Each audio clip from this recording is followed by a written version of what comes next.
I want to remind all of you to click at the bottom right corner of the video that you see. There's a little setup button. Click that and select 720p or the highest streaming quality that you can so that you can see the details on my charts.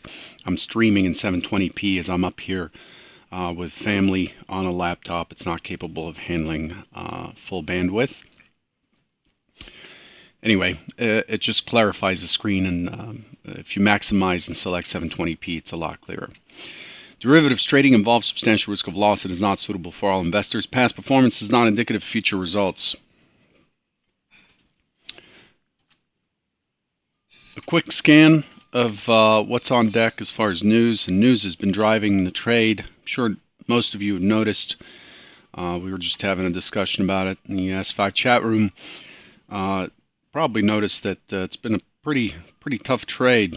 You're either doing great because you're scalping order flow and just are not looking at context and are just following the moves, or you're not doing so great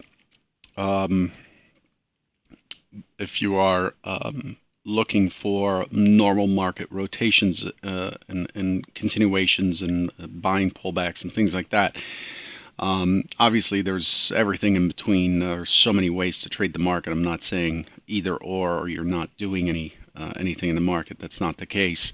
I know that you can throw darts at this thing, and as long as you keep your risk and manage your account properly, it's not likely that you'd get to too much trouble.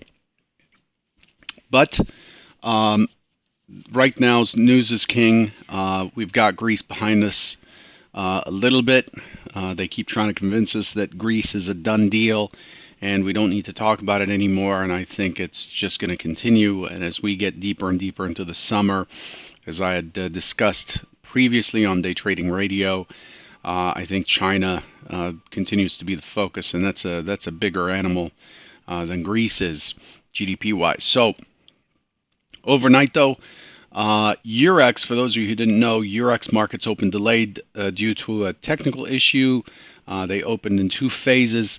Initially, Bunds, Bobbles, and Euro stocks, essentially the interest rate products, and the main index product opened earlier, and then later the DAX and the shots opened. Just so you're aware, in case you're on Eurex, just know that they had some technical issues early on and that you may be missing some data from your chart, and that's not your feed. It's the exchange. Officials say that Greece has started payment procedure for 6.25 billion to the ECB and IMF, which is baffling. So, but that's already started, so that's ongoing. Saudi May crude exports fell to 6.9 million barrels per day from 7.7. So what's happening with crude oil is, as good news comes on the nuclear deal in Iran, and the fact that price has dropped quite a bit, Saudi is kind of closing the valve a little bit on supply in order to support prices. And you can see here we've cut 800,000 barrels per day very quietly. Just now at 7:30, Fed's Bullard came on and said that he sees more than a 50% probability of rate hike in September, or prefer to begin raising rates early and proceed gradually. We saw a small move in the treasuries as a result of that. Unemployment will go below 5% eventually, sees 3+% GDP growth in second half of 2015. I don't think so. Very bad for central bank to be behind the curve, which they always are, and so on and so forth. You can always find the news online or get in contact with me for a professional grade but discounted news feed. As far as what's on deck for this for today, there's pretty much nothing that's market moving. We've already had the European numbers. ECB's current account came out, and I'm not seeing anything on deck that is market moving for today. We had Morgan Stanley before the open. We have IBM after the close, and we have Treasury Secretary Liu testifying or speaking about Dodd-Frank at 1:30 p.m. Central, 2:30 Eastern. Since it's Monday, looking at the rest of the week, we have nothing tomorrow for nothing major tomorrow. Wednesday, we have the FHFA housing price and home sales, BOE minutes on Wednesday. Thursday, we have UK retail sales, European consumer confidence, ECB's economic bulletin, and US leading index. And Friday, we have manufacturing PMI across Europe and the US, services PMI, new home sales, and US manufacturing PMI. So it's a pretty low low economic or calendar week, but we still have earnings, and that's likely to drive a little bit. Morgan Stanley came out at 79 cents versus 73 cents on 9.6 billion versus 8.97 billion expected. Let's switch gears to the technical picture.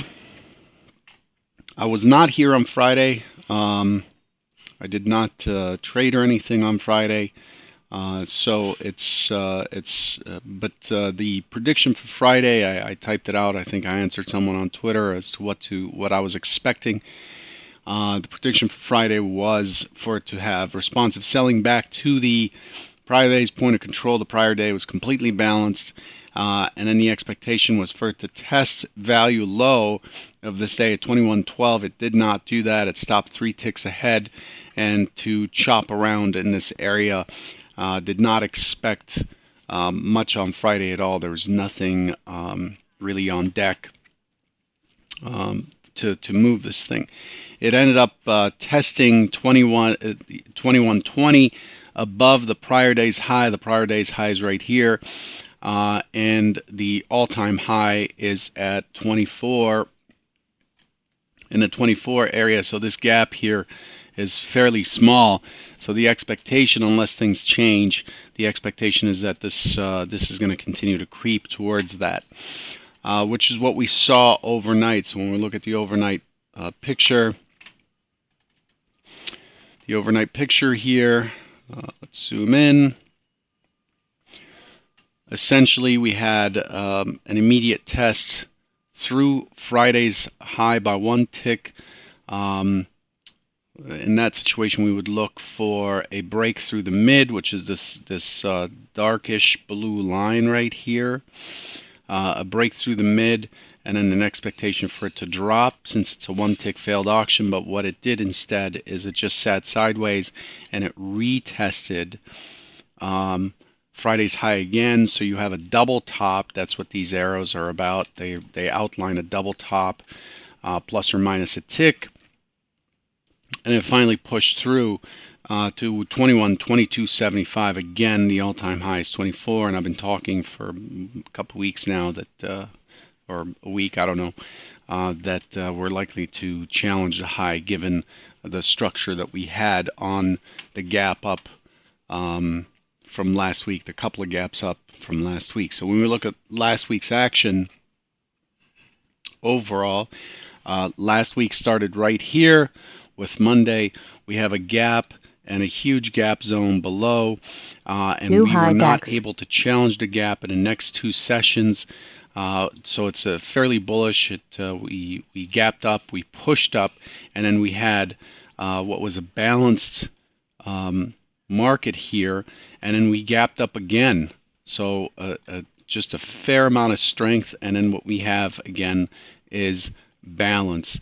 So we have imbalance, balance, and then continued balance, imbalance, and that's the nature of the market, right? Imbalance goes to balance, it consolidates, picks up energy, then imbalance, which is a small gap here, leads to balance, and then it's likely today to drift higher pending the news.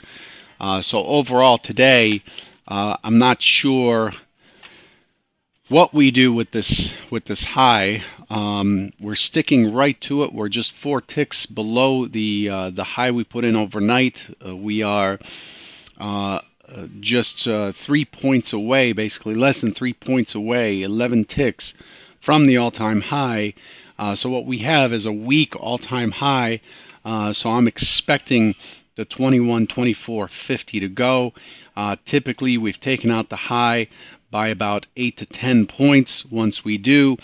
So I'll post some projections there based on the most recent price action. I'll look at the swings and post the projected targets on Twitter and in the S5 chat room, just so you have them for reference. But what normally happens with these highs is we make new highs, push about 8 to 10 points, and then we end up rotating and then doing the repairing. And the repairing is a gap zone down here. We have an MC point of control that's open, and then beneath there, let's shift this up. Beneath there, we have a point of control that's open right here. We have a gap zone down here. We have an open point of control and gap down here. And you can see that we've really accelerated and have left a lot of structure behind. We have a gap zone right all the way through here on this day. Point of control open, point of control open. We missed it by a tick down here. All that stuff is unauctioned, unknown territory as far as where the buyers are. So if it fails to find buyers above the new all-time highs, it's likely to rotate all the way through and repair some of that structure. That's been the case for quite some time, and it's expected to continue to be so. This morning, primary hypothesis, we have a market that's out of balance right now. Overnight inventory is long.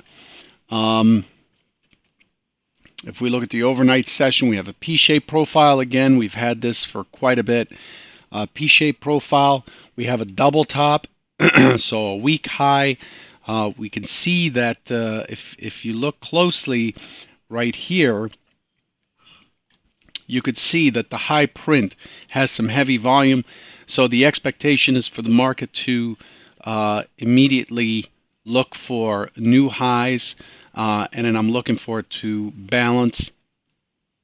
I'm expecting a rotation down into Friday's close, and